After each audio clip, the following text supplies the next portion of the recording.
Nangita ba mog barato og lamian nga mga bulalo diri sa Mati nga nagkisi-kisi pagyud ang mga bone marrow? Ubanin ko og mamahaw ta diri sa Mati Madang Public Market, mga food stalls diri sa ilang likod. Guwapa kayo og limpyo atong syudad at 6 a.m. in the morning.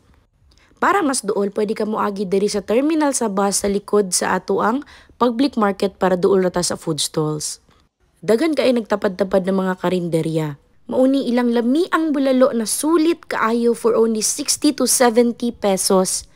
Malingaw na kagkinit-kit og sinuyop sa imuhang bulalo nga paborito. Sa kadaghang bulalo diri sa Mati City, napansin ninyo kasagaran dag 120 pataas gyud ang presyuhan. Diri sa Mati Madang Public Market, 60 to 70 pesos lang ang ilang mga bulalo. Ug daghan pa kaayong mga sudan na gina-serve nila like manok, gulay ug uban pa. Tips lang nako sa inyo nga dali ra kayo ni mahurot mo ang kailangan magsayog yud mo. Nagaadto mi diri alas 6 pa lang yud sa buntag para makaabot ug makapili pa mig bulalo nga dako ang bone marrow. Syempre, kaon pud tag gulay gamay para kunwari healthy living maski gamay lang. Mao gyud ni ang among ginailugan ang bone marrow. Unsa pa inyong gihulat mga bulalo lovers diri sa Mati? It's time na nga mamahaw ta diri sa mga food stall sa Mati Madang Public Market.